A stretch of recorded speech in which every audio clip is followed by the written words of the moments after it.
a devant nous une table de plein de choses que j'adore. Je ne sais pas exactement tout ce que tu vas me dire, mais d'organiser notre année, moi, ça m'excite. Oui. Parce que c'est devant nous, là. On sait qu'est-ce qu'on a vécu l'année passée, puis c'est devant nous, on peut le faire. C'est ça. Puis là, on est rendu le 10.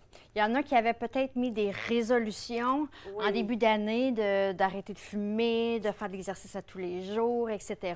Et puis là, on est rendu le 10, puis il y en a déjà que c'est aux oubliettes, là, tu sais. Alors, la vie vraiment, reprend, puis... c'est ça. Puis dans les années passées, on avait déjà parlé de boucler notre année, des choses comme ça, puis de clarifier qu'est-ce qu'on veut vraiment dans l'année. Puis avec le temps, les années, les différentes formations que j'ai prises, je me suis beaucoup éloignée des résolutions, puis des objectifs trop comme sévères, là, tu sais. Oui, puis, parce qu'on s'entend que ça ne dure pas. Ben non, Souvent, c'est parce que ça vient de la tête, hein? Fait que moi, vraiment, c'est de... Hein, on parle tout le temps du cœur et tout ça, fait que c'est de revenir vraiment dans son cœur, de dire, OK, on va commencer par créer des intentions.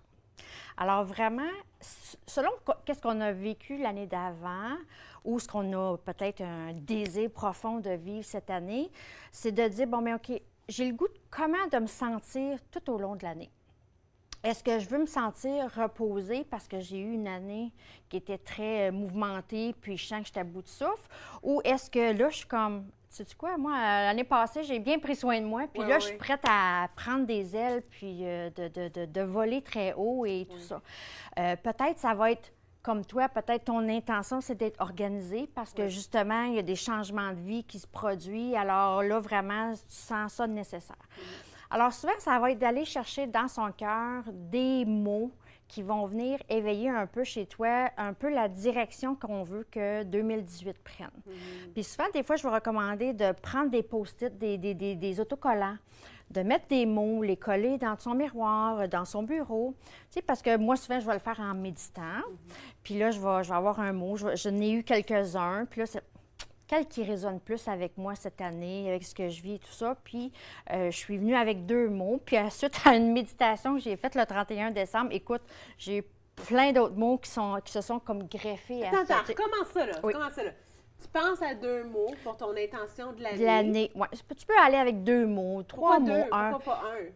Bien, ça peut être juste un, mais peut-être que... Parce que moi, je vais être dans... Des fois, je vais avoir un mot qui va aller dans l'état d'être que j'ai le goût. Puis peut-être des fois, je vais être dans l'état de faire. Fait que des fois, je vais chercher... un exemple d'un mot? Ça peut vous aller ton mot, là, mais... Bien, je peux parler de mon mot. Moi, je vais être dans le plaisir cette année. Oh, j'aime ça. OK, donc fait que cette année, je vais être dans le plaisir. Puis dans mon faire, j'ai le goût d'être dans mon pouvoir. Alors, mes 2 mots de cette année, c'est pouvoir et plaisir. J'aime ça. Et là, tu as médité là-dessus. Puis là, j'ai médité là-dessus et là, j'ai plein de mots en pic qui se sont... Comme quoi? Plein air. Ah oui. Pratique. Donc, ça veut dire patience. pour toi, pour moi, le plaisir, ça sera dans le plein air, par exemple. Pour toi, ton pouvoir, mais non, c'est d'autres mots. C'est de faire du plein air. Oui, c'est ça, d'autres catégories. Mais mes 2 centrales, là, les 2 primordiales, c'est plaisir et pouvoir. Ça, c'est ceux de cette année. OK. Puis là, de mettre nos intentions pour l'année, on peut mettre ça sur un tableau de vision. Bien oui, alors, c'était le mien par rapport à ma santé, mon mieux-être. Mais là, je t'ai acheté une cliente cette semaine. Puis elle a fait mon atelier l'année passée, puis c'était son tableau. Fait que là, c'est son tableau à elle. C'est son tableau à elle. Puis là, j'ai demandé la permission, puis bien sûr, elle me l'a prêté. Et quand on l'a enlevé de son frigidaire, tu peux le tourner de bord. Elle avait écrit ça comme intention d'exprimer ses besoins et être accueillie quand elle exprime ses besoins. Elle l'avait complètement oublié qu'elle avait mis ça en arrière. Puis là, elle dit... Fait que là, en l'enlevant pour en remettre un nouveau, elle a réalisé ça, puis elle a fait, mon Dieu, c'était tellement mon année, mon intention, c'est ça qu'elle a mis en pratique cette année, d'exprimer ses besoins. Puis elle a dit, c'était... Fait que là, quand elle a eu comme...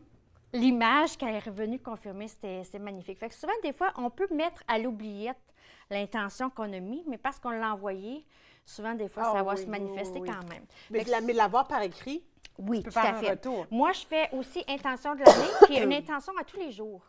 À tous les jours? Oui. Qu'est-ce que j'ai à faire aujourd'hui? Alors aujourd'hui, moi, j'avais le goût d'être enthousiaste puis d'être à l'écoute. Alors ça, c'était mes 2 mots d'intention. Je les dessine, je les écris, puis tout ça pour m'aider à me guider dans ma journée.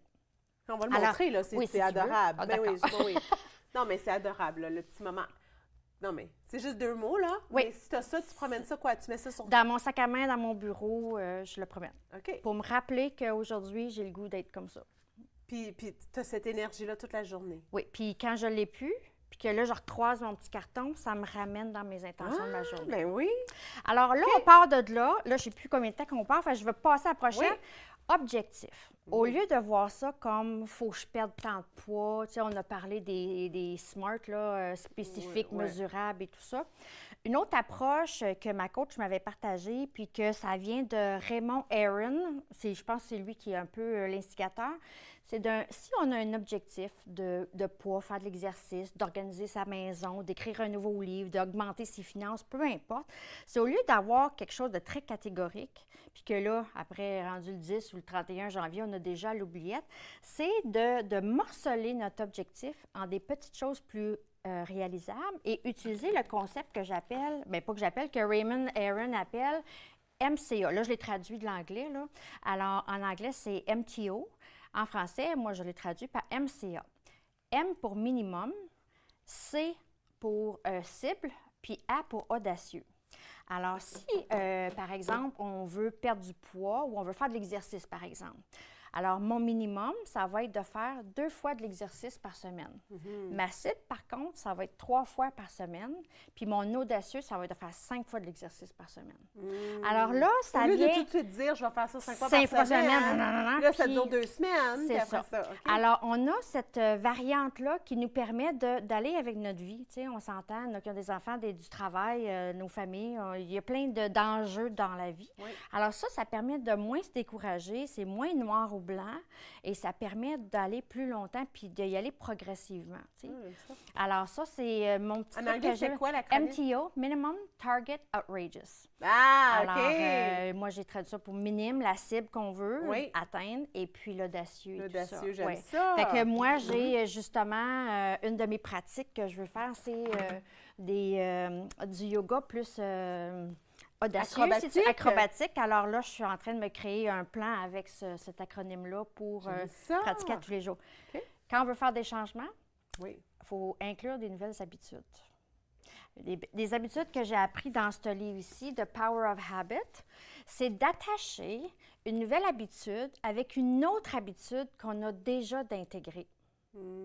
Alors, c'est pour ça, si vous voyez sur la table, c'est que là, j'ai une brosse à dents, ma soie dentaire, puis mon livre de gratitude. Puis ici, j'ai mon livre d'écriture, ma lecture, puis mon café, puis mon verre d'eau. Alors moi, plusieurs années passées, je buvais zéro, pas d'eau. J'ai attaché mon habitude de boire de l'eau avec mon habitude de boire le café. Alors moi, je ne pouvais pas boire mon café avant au moins d'avoir pris un verre d'eau. Et là, ça, c'est intégré, là. Ça va de même. Tous les matins, j'ai mon eau, j'ai mon café et tout ça. Là, mon moment d'écriture, mon café, c'est un automatique. Oui. Alors, je fais mon écriture, ma petite mini-lecture inspirante. Avec mon café. J'aime ça! Alors là, c'est d'attacher une habitude avec une autre qu'on a déjà d'intégrer. Le soir, mon habitude, c'est que pendant que je fais ma soie dentaire puis je brosse mes dents, je commence à penser à mes gratitudes de la journée. Alors, qu'est-ce qui a été excitant? Qu'est-ce qui est arrivé dans ma journée? J'ai-tu vu quelque chose d'extraordinaire? J'ai-tu un beau bonjour de quelqu'un? J'ai-tu accompli un objectif? Peu importe. Et par le temps que j'arrive pour me coucher, j'ai déjà mon livre et j'ai déjà pensé... je peux l'écrire facilement. Puis là, au lieu de juste aller dans ton livre fatigué, puis on se couche avec une belle vibration de gratitude. J'aime ça! Oui. Merci, Caroline! De rien. Tu as un atelier aussi? Oui, le 20 janvier qui s'en vient, de 9h à 5h. Et puis, c'est chez moi. Alors, c'est vraiment un petit groupe intime. On peut avoir plus d'informations sur ton site web. Oui, je suis désolée, on doit y aller. Pas de problème. Restez là après la pause. Je suis avec Danielle Roy.